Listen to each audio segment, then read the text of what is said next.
Hello students, welcome to BIMD YouTube channel. हम MBA की specialisation subject international business की बात कर रहे हैं। इसमें मेरे पास आपका वो है इम्पोर्ट एक्सपोर्ट डॉक्यूमेंटेशन। ठीक है, थर्ड लेक्चर है हमारा आज। ठीक है, दो लेक्चर में लास्ट हम इम्पोर्ट की डेफिनेशन एक्सपोर्ट की डेफिनेशन और जो भी डॉक्यूमेंटेशन रिक्वायर्ड है, जितने भी आपको रजिस्ट्रेशन वगैरह रिक्वायर्ड है, वो सब चीजें स्टडी कर चुके। ठीक है, नेक्स्ट टॉपिक हमारे पास है selection of products and market payment terms. ठीक है, प्रोडक्ट का सिलेक्शन और मार्केट पेमेंट की टर्म्स। ठीक है, जितने भी मार्केट के पेमेंट होंगे उनकी क्या क्या टर्म्स होंगे, आइए पढ़ते हैं। फर्स्ट है आपका selection of export products, export trends. ठीक है, सबसे पहले हमें वहां एक्सपोर्ट ट्रेंड का पता होना चाहिए। ठीक है, क्या ट्रेंड चल रहा है एक्सपोर्ट में। And exporter should analyse the trends in export of different item to be overseas market. ठीक है, क्या क्या चीजें एक्सपोर्ट हो रही हैं और क्या ट्रेंड चल रहा है, वो सब पता होने चाहिए एक्सपोर्टर को। For proper selection of the product such information can be gathered from following sources. कहां से वो ये गैदर कर सकता है?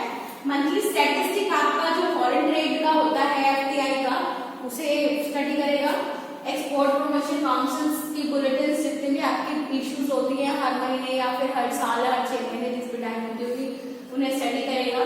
ठीक है, इम्पोर्ट एक्सपोर्ट टाइम्स आपकी एक न्यूज़पेपर आता है। ठीक है, जैसे वो आता है टाइम्स ऑफ इंडिया। ठीक है, तो एक्सपोर्ट इम्पोर्ट टाइम्स आता है, उन्हें स्टडी करके आपको ट्रेंड का पता चल जाएगा। ठीक है, तो final selection of the product however depends upon one's own ability and experience relating to the product. ठीक है, देखो फाइनल सिलेक्शन जो प्रोडक्ट का है, ठीक है, वो आपकी अपनी एबिलिटी और एक्सपीरियंस पे डिपेंड करेगा। ठीक है, आपको एक्सपीरियंस तो है एक चीज बनाने का और आप देख रहे हैं ट्रेंड इसका है, उसका आपको ना कोई एक्सपीरियंस है ना कुछ पता है, आप उसमें घुसने की सोच रहे हैं। ठीक है, इससे बेटर क्या होगा, जिसका आपको पता है, ठीक है, आप उसी के लिए मार्केट सर्च करें, है ना, वही तो बेटर ऑप्शन होगा।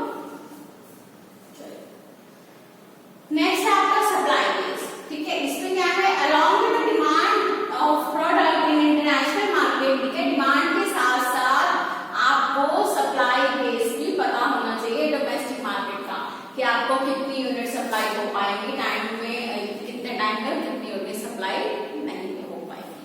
ठीक है, along with demand of product in the international market it is also necessary to analyse its supply base in domestic market. Most of the agriculture product define this criterion as their supply depends upon a number of factors। ठीक है, supply तो agriculture जितने भी products हैं आपके, ठीक है, उनकी सप्लाई बहुत सारी चीजों पे आपकी फर्क पड़ता है ना।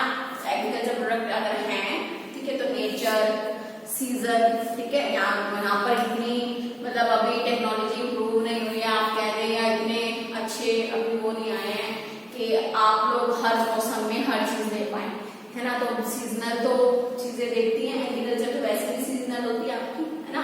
6 महीने गेहूं होती है तो 6 महीने चावल होते हैं आपके। ठीक है, चलिए पढ़ के देखिए। Most of the agriculture products define this criterion as their supply depends upon a number of factor which are based on nature, जो नेचर पे बेस्ड होती है। Seasonal commodities like onion, fruits, even sugar, wheat और rice have not proved to be good items for sustain export business. ठीक है, ये सब जो सीजनल चीजें होती हैं वो एक्सपोर्ट बिजनेस को बढ़ाने के लिए ज्यादा गुड आइटम होती हैं। ठीक है, जो आप 12 महीने अवेलेबल करा सकते हैं, उसका तो एक्सपोर्ट आप करते रहेंगे लगातार, है ना। लेकिन जितनी भी चीजें आपकी सीजनल है, क्या वो आपके एक्सपोर्ट को बढ़ावा दे पाएंगी?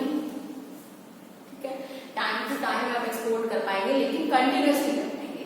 ठीक है, इवन मैन्युफैक्चर्ड प्रोडक्ट में not have a good supply, और मैन्युफैक्चर्ड भी हो सकते हैं गुड सप्लाई ना दे पाए। जैसे कि इसमें क्या क्या फैक्टर है आपके, स्ट्राइक हो गई, पावर शॉर्टेज है, लॉकआउट्स हैं, है ना। और अब इस टाइम सबसे बड़ा क्या निकला, लॉकडाउन नहीं दे पाया सप्लाई। ठीक है, लोग अपने अपने घरों में बंद हो गए, जितने मजदूर थे सब फैक्ट्रियां छोड़ कर अपने घर वापस आ गए, है ना। तो लॉकडाउन की वजह से और ट्रांसपोर्टेशन जितनी भी प्रॉब्लम्स है, ठीक है, ट्रांसपोर्ट भी आपका बंद हो गया था। तो ये सब चीजों की वजह से भी क्या होता है, मैन्युफैक्चरिंग की सप्लाई भी बिगड़ सकती है। ठीक है, चलिए नेक्स्ट है production capacity.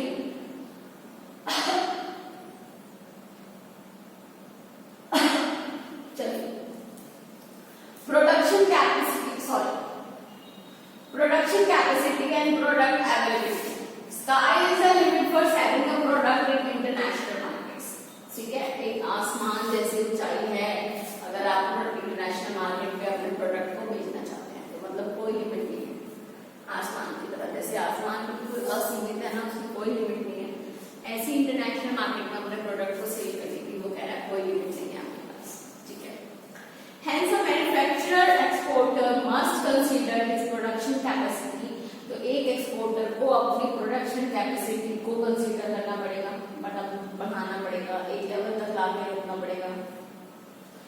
And the market exporter must take into consideration the availability of product selected for export before entering into an export contract. ठीक है, आपको प्रोडक्ट जितने भी हैं, जितने भी सिलेक्टेड हैं, आपको उनको अवेलेबल कराना ही पड़ेगा कॉन्ट्रैक्ट में एंटर होने से पहले। मतलब आप कॉन्ट्रैक्ट आप बनाएंगे और चीजें अवेलेबल पहले कराएंगे। ठीक है, इफ द प्रोडक्शन कैपेसिटी और अवेलेबिलिटी इज लिमिट, अगर प्रोडक्शन कैपेसिटी की और अवेलेबिलिटी की लिमिट हो जाएगी, then the exporter should focus on smaller market. अगर उनकी लिमिट पूरी हो जाती है फिर वो स्मॉल मार्केट पे अपना इम्पोर्ट पे या फिर मतलब वहीं पर इंटरनेशनल बिजनेस में भी स्मॉल मार्केट पे आपका ध्यान दे पाएगा। बुल्क में जब वो अपनी सप्लाई कर देगा तो स्मॉल मार्केट की तरफ जा पाएगा। However, if the product can be made available easily, a sustained export drive is worldwide। ठीक है, अगर ऐसा प्रोडक्ट है जो बहुत ही इजीली अवेलेबल है तो भी आपकी जो प्रोडक्ट ड्राइव है, जो सेल है, वो क्या हो जाएगी आपकी, बिगड़ सकती है ना। तो प्रोडक्ट भी ऐसा होना चाहिए जो इजीली अवेलेबल ना हो एक्सपोर्टर्स के पास। अगर उसके और 10 तरह के एक्सपोर्टर खड़े हैं तो आपके लिए कंपटीशन बढ़ ही जाएगा। ठीक है स्टूडेंट्स, नेक्स्ट है product adaptability. Associated with the production capacity and availability is the possibility of adapting the product as per requirement of foreign market, the needs and requirement of buyers, the needs and requirements of buyers differ from market to market, country to country। ठीक है, adaptable मतलब आपके जितने भी needs हैं, पता चला आपकी डिमांड भी थी, सप्लाई भी थी, एक्सपोर्ट भी कर दिया। ठीक है, आपके कस्टमर को नीड नहीं है। ठीक है, तो कस्टमर की अडेप्टेबिलिटी की होनी बहुत जरूरी है। ठीक है, और जो कि आपकी डिफर करती है मार्केट टू मार्केट डिफर करेगी और कंट्री टू कंट्री भी बायर रिक्वायरमेंट्स डिफर करेंगी। ठीक है, what sells well in one market, जो एक मार्केट में बहुत अच्छी तरह बिक सकता है, मेन और साइलेंट का वो मार्केट ऑब्वियस है। ठीक है, this calls a product adaptability. ठीक है, क्या कहलाता है ये, प्रोडक्ट की अडेप्टेबिलिटी। ठीक है, हो सकता है ना एक मार्केट में कस्टमर की कुछ चॉइस और दूसरे मार्केट में कस्टमर की कुछ चॉइस हो, या एक मार्केट में भी डिफरेंट कस्टमर की अलग अलग चॉइस हो। This call for product adaptability. The product adaptability is not an easy task as it requires large amount of investment in adjusting production process as per needs of the different market। ठीक है, क्या चाहिए, large amount चाहिए investment के लिए आपका इस चीज को पूरा करने के लिए, डिफरेंट मार्केट में डिफरेंट नीड्स को फुलफिल करने के लिए। ठीक है, नेक्स्ट है आपका सर्विसेज फैसिलिटी। तो सर्विसेज फैसिलिटी, सर्विस आप अगर कोई ऐसी चीज है कि आप लोगों को आफ्टर सेल सर्विस देनी पड़ती है ना। आफ्टर सेल सर्विस मींस, बताइए आफ्टर सेल सर्विस कैसे कैसे हो सकती है। यहाँ कोई ऐसा प्रोडक्ट है जिसकी इंस्टॉलेशन आपको बेयर करनी पड़ेगी, ट्रांसपोर्टेशन आपको बेयर करनी पड़ेगी, तो आफ्टर सेल भी तो बहुत सारी सर्विसेज देते हैं, है ना। गारंटी पीरियड आपको ध्यान रखना पड़ेगा, उसमें अगर कोई फॉल्ट है या कुछ है तो उसको चेंज भी कराना पड़ेगा। ठीक है, तो ये कैसी सर्विसेज होती है आपकी, आफ्टर सेल सर्विसेज होती है। ठीक है, तो इसमें हम सर्विसेज फैसिलिटी में इनकी बात करेंगे। If the product selected for export is such that it requires services after sales, then the exporter should see to it and that he can avail such key facility to the overseas buyers। ठीक है, it is not always easy within the one's means to open servicing center abroad। ठीक है, कि वो service centre खोल के बैठ जाए अब्रॉड में, तो कहाँ खोलेंगे? पूरा अमेरिका में अगर एक सर्विस सेंटर खोल के बैठे हैं तो पूरे अमेरिका में ढूंढना पड़ेगा। अगर आपको प्रोडक्ट अलग अलग सिटीज में अलग अलग उसमें जा रहा है, स्टेट में जा रहा है, ठीक है। At the same time, it is difficult to find a distributor or agent having such facilities. If it is not possible for the exporter to provide such service facility, then the exporter should not venture to export such product. अगर वो after sale services provide नहीं करा पा रहा है तो obvious है कि उसको वो चीज एक्सपोर्ट भी नहीं करनी चाहिए, इससे गुडविल खराब होगी और ऐसा भी हो सकता है कि फॉरेन कंट्रीज में आपका प्रोडक्ट बैन हो जाए। वहां के रूल्स रेगुलेशन बहुत टफ है जैसे, ठीक है। नेक्स्ट है आपका टारगेट मार्केट। टारगेट मार्केट का कॉन्सेप्ट मैं आपको पहले भी बता चुकी हूँ, है ना। सिलेक्शन ऑफ अ प्रोडक्ट, आप लोगों ने मार्केटिंग में भी पढ़ा होगा, सेम है ये, पढ़ लीजिए एक बार। Selection of a product also depends upon the markets, ठीक है, which have been identified for sales abroad. All products may not have equally good market everywhere, ठीक है। सबकी अलग अलग, एक ही प्रोडक्ट की सभी प्रोडक्ट को हर मतलब अच्छी मार्केट मिले, मार्केटिंग मिले या ज्यादा वो तो नहीं है सभी, है ना, हो नहीं सकता ऐसा। तो कहीं पर आपका प्रोडक्ट ज्यादा बिकेगा तो कहीं पर कम बिकेगा, ठीक है, लेकिन कॉस्ट आपको दोनों ही जगह के लिए सेम बेयर करनी पड़ेगी, ठीक। चलिए, और product may not have equally good market everywhere, therefore selection of product that is depends upon the market requirement. It is always better to concentrate on one or two market at least to start, ठीक है।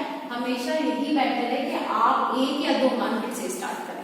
अगर आप लोग starting point पे हैं तो आप एक या दो मार्केट से स्टार्ट करें। अगर आपका प्रोडक्ट वहां बैठ जाता है, मतलब आपके प्रोडक्ट में की को अच्छी डीलिंग मिलने लगती है, अच्छी सेल मिलने लगती है, तो बेटर है कि आप फर्दर मार्केट एक्सप्लोर करें, ठीक है। One should study the target market closely with regard to market requirement in terms of product satisfaction, specification, ठीक है। The continuity of demand, changing fashion, credit requirement, ठीक है, ये सब चीजें आपकी इफेक्ट करती हैं। नेक्स्ट है डिमांड स्टेबिलिटी, ठीक है। आपको ध्यान रखना पड़ेगा कि डिमांड भी आपकी मार्केट में स्टेबल है कि नहीं, ठीक है। मान लीजिए आज तो बहुत ज्यादा डिमांड थी लेकिन कल इसकी डिमांड बिल्कुल खत्म हो गई, फिर आपको नई मार्केट एक्सप्लोर करनी पड़ेगी, ये करना पड़ेगा ना। तो डिमांड स्टेबिलिटी का भी आप लोगों को ध्यान रखना पड़ेगा। Products selected for selling whether overseas or in the should be avoided in the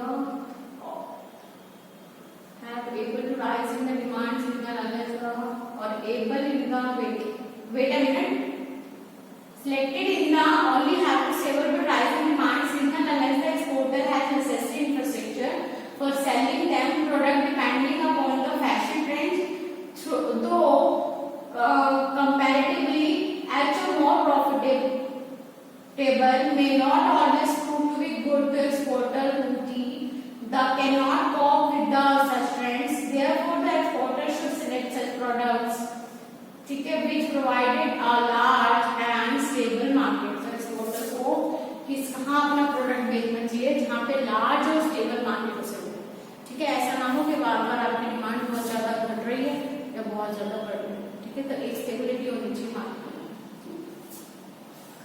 next है आपका ट्रेड रिस्ट्रिक्शन। आपको ट्रेड पे जितनी भी रिस्ट्रिक्शंस हैं कंट्रीज में वो भी क्या करनी पड़ेगी, ध्यान में रखनी पड़ेगी।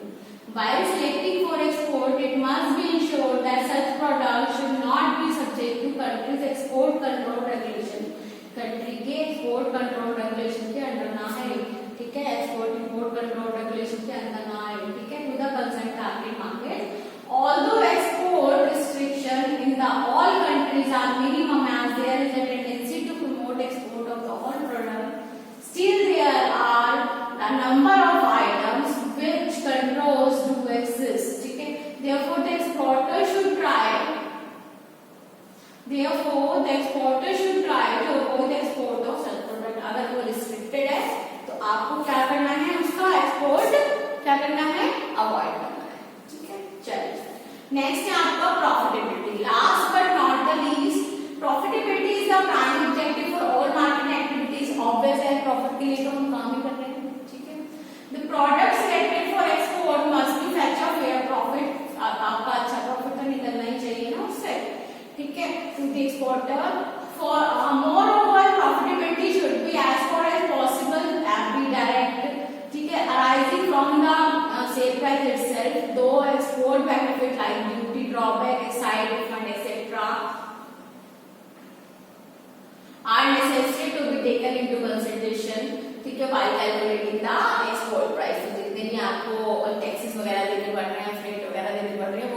आप लोग प्रॉफिट निकालते टाइम कंसीडर करेंगे, ठीक है, एक्सपोर्ट करते टाइम कंसीडर करके चलेंगे पहले। It is always better if the product sell the overseas markets, sir, even if such assistant is not available, ठीक है, हमेशा बेटर है कि आप ओवरसीज मार्केट को सिलेक्ट कर ले, असिस्ट कर ले, ठीक है। नेक्स्ट है cash in advance. With cash in advance payment term and exporter can avoid credit risk. अगर कैश इन एडवांस लेते हैं तो क्या होगा, आपका क्रेडिट रिस्क क्या हो जाएगा, कम हो जाएगा। और अगर आप क्रेडिट सेल कर रहे हैं तो मैंने आप लोगों को बताया था लास्ट क्लास में, आप कौन सी को ले लेंगे, कहाँ पे रजिस्ट्रेशन कराएंगे, ईसीबीसी, कहाँ कराएंगे, ईसीबीसी, ठीक है। With cash in advance payment and exporter can avoid credit risk, avoid हो जाता है, because payment is received before the ownership of the good transfer, goods देने से पहले क्योंकि आप पेमेंट रिसीव कर लेते हैं। For international sales wire transfers and credit cards are the most commonly used in cash in advance options available to exporter. क्या क्या यूज करते हैं आप लोग इसके लिए, वायर ट्रांसफर, ठीक है, या फिर क्रेडिट कार्ड, या फिर इंटरनेशनल सेल के जितने भी आपके कार्ड्स बनते हैं उन सब चीजों को आप कैश इन एडवांस ऑप्शन के लिए यूज करते हैं, अवेलेबल करते हैं। With the advancement of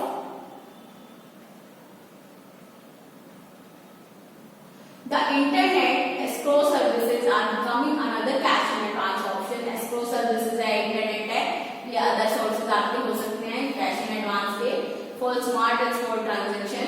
However, requiring payment in advance is the least attractive option for the buyer because it creates unfavorable cash flow, ठीक है। Foreign buyers are also concerned that goods may not be sent if payment is made in advance। तो वो जितने foreign buyers होते हैं वो भी तो कंसर्न होते हैं कि हम आपको पैसे देते हैं और आप यूज ना दें तो, ठीक है। Thus, exporter who insists on this payment method as their sole manner of doing business may lose to competitor who offer more attractive payment terms, ठीक है। तो उनका तो लॉस हो जाता है ना, जो आपका अच्छी पेमेंट टर्म्स देते हैं। तो इसके लिए हम लोग क्या करते हैं, लेटर ऑफ क्रेडिट लिखवा लेते हैं उनसे, एलसी, लेटर ऑफ क्रेडिट, उसको रजिस्टर करा लेते हैं ईसीबीसी में अपना, ठीक है, जिससे कि हमारा रिस्क क्या हो जाता है, कम हो जाता है।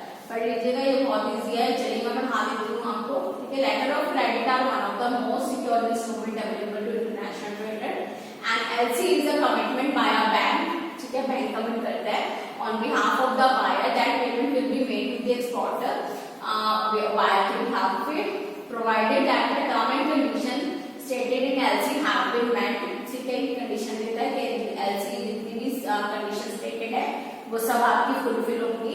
As verified through the presentation of all required documents, the buyer establishes credit and pays his or her bank to render his service, and LC is useful when reliable credit information about a foreign buyer is difficult to obtain, but the exporter is satisfied with the credit worthiness to the buyer foreign bank, and LCs also protect the buyer since no payment obligation arises until the goods have been shipped as promised, ठीक है। LC क्या देखता है, LC ये देखता है जो exporter है उसकी पेमेंट खत्म ना हो, उसकी पेमेंट हो, जरूर हो। तो LC अगर ये देखता है कि हमारी, अगर हम एक्सपोर्ट कर रहे हैं हमारी पेमेंट जरूर हो, तो LC ये भी देखता है कि जो बंदा पेमेंट कर रहा है कि उसका गुड्स भी तो शिफ्ट हो जाए, गुड्स भी तो उस तक पहुंच जाए। LC आपका क्या करता है, दोनों के भी हाफ पे काम करता है, ठीक है। आपको LC की रिस्पॉन्सिबिलिटी होती है कि आप टाइम पर उसे गुड्स पहुंचाएं, ठीक है, और वो टाइम पर आपको पेमेंट पहुंचाए, ठीक है। LC की रिस्पॉन्सिबिलिटी होती है, ठीक है। LC जिसमें बैंक का, जिसमें बैंक में वो LC बनाई जाती है उस बैंक की रिस्पॉन्सिबिलिटी होती है, ठीक है। नेक्स्ट है आपका documentary collection. A documentary collection DC is a transaction whereby the exporter enters the collection of payment for a sale to his bank, ठीक है। ये डॉक्यूमेंटेशन बैंक है, वो वहां सारे डॉक्यूमेंट सबमिट होते हैं और वो आपकी पेमेंट को सिक्योर भी कराता है, ठीक है। नेक्स्ट है आपका ओपन अकाउंट, या फिर आप क्या कर सकते हैं, सेल के लिए अपना जो भी है वहां पे एक अकाउंट बना सकते हैं, ठीक है। इंटरनेशनल सेल के लिए वो टिपिकली 30, 60 और 90 डेज के लिए काम करते हैं। ऑब्वियसली तो एडवांटेजेस है ना, इसमें आपकी सीधा डायरेक्ट आपकी इसमें पेमेंट हो जाएगी और निकालने का राइट भी किसको है, आपको ही, ठीक है। LC से सीधी पेमेंट निकाल चल रही है तो वहां पर आपकी पेमेंट टोटल चली जाएगी। पढ़ लीजिएगा स्टूडेंट्स, ज्यादा टफ नहीं है, अभी टफ पार्ट आएगा मैं आप लोगों को बता दूंगी, दैट्स ऑल इजी, ठीक है। और जो भी अगर आपको प्रॉब्लम हो तो प्लीज कमेंट बॉक्स में बता दीजिएगा, या फिर आपका जो भी प्रॉब्लम सॉल्विंग सेशन होगा उसमें अपॉइंटमेंट ले लीजिए, आप अपनी प्रॉब्लम शेयर कर सकते हैं, ठीक है। इसकी पीडीएफ आप लोगों को अटैच कर दी जाएगी अगर आपको विजिबिलिटी की प्रॉब्लम आ रही है तो।